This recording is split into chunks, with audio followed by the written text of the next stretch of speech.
Não existe nada mais importante que a educação de nossos filhos. Nós, pais e professores, fizemos este vídeo para que vocês, pais e professores, possam entender o que são as bases curriculares comuns. Em primeiro lugar, vocês devem saber que a Constituição brasileira afirma, em seu artigo 205, que a educação é dever da família. Ainda mais, a Constituição também limita o papel do governo federal na educação. Ela afirma, em seu artigo 22, que em matéria de educação, cabe ao governo federal apenas fornecer as diretrizes e bases da educação nacional. E em seu artigo 210, um conteúdo mínimo para o ensino fundamental. O restante da educação cabe aos diversos sistemas estaduais de ensino e às próprias famílias. E não é só isso. A Lei de Diretrizes e Bases da Educação, em seu artigo 15, preceitua que as escolas sejam assegurados progressivos graus de autonomia, não só administrativa, mas também pedagógica. Em 1998, logo após a aprovação da Lei de Diretrizes e Bases, o Conselho Nacional de Educação debateu o significado dessas expressões. A Câmara de Educação Básica interpretou essas expressões e publicou o Parecer Técnico número 15 de 1998. O Ministério da Educação assim explicou o que estes termos queriam significar. Diretriz é a linha de orientação, norma de conduta. Base é a superfície de apoio, fundamento. A diretriz indica a direção geral a seguir, não as coisas miúdas do caminho. A base significa o alicerce do edifício, não o próprio edifício que sobre o alicerce será construído. Assim entendidos estes termos, as diretrizes e bases devem conter apenas preceitos genéricos e fundamentais. Quanto à autonomia das escolas, isto é mais que uma diretriz, é um mandamento da lei. Mas agora, contrariamente ao que afirma a Constituição, a Lei de Diretrizes e Bases e a interpretação oficial constante do Ministério da Educação, o governo brasileiro resolveu copiar o mesmo modelo que está sendo imposto nos Estados Unidos. O governo brasileiro está elaborando uma gigantesca e detalhadíssima Base Nacional Comum Curricular. E será ela quem irá decidir, e não mais os estados ou as famílias, o que os alunos irão estudar em todo o Brasil, sobre português, matemática, inglês, artes, geografia, história, ciências, física, química, biologia, etc.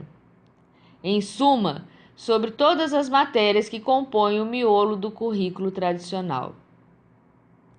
Com a colaboração do Banco Mundial, essa centralização da educação no Brasil iniciou-se, ainda timidamente, durante o governo do presidente Fernando Henrique Cardoso.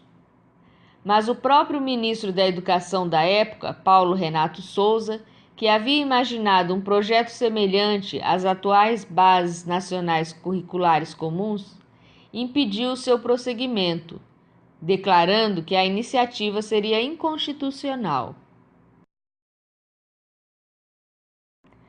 Uma das consequências dessa centralização inconstitucional da educação será o irrefreável caráter doutrinário e ideológico que a educação inevitavelmente passará a ter.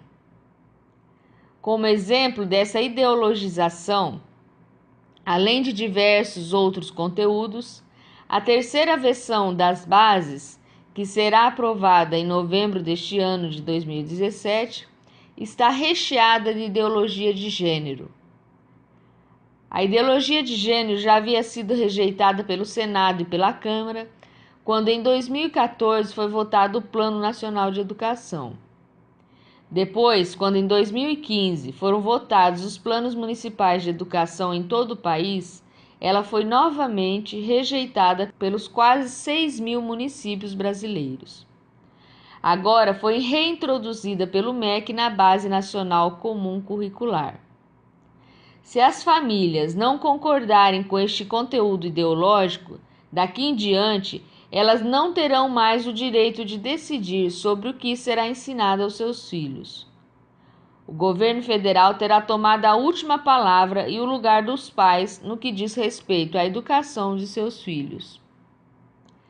Entre as inúmeras citações à ideologia de gênero presentes na base, fica estabelecido na página 19 da terceira versão que entre as competências gerais da base deverá figurar o exercício da valorização da diversidade, da identidade e do gênero.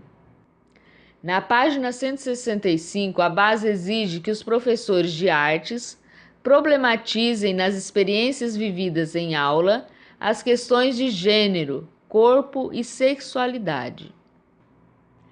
Na área de ciências humanas, a base afirma na página 305 que a diversidade de gênero deverá ganhar especial destaque e na página 351 que o professor de História deverá, ao apresentar sua matéria, destacar as temáticas voltadas às questões de gênero.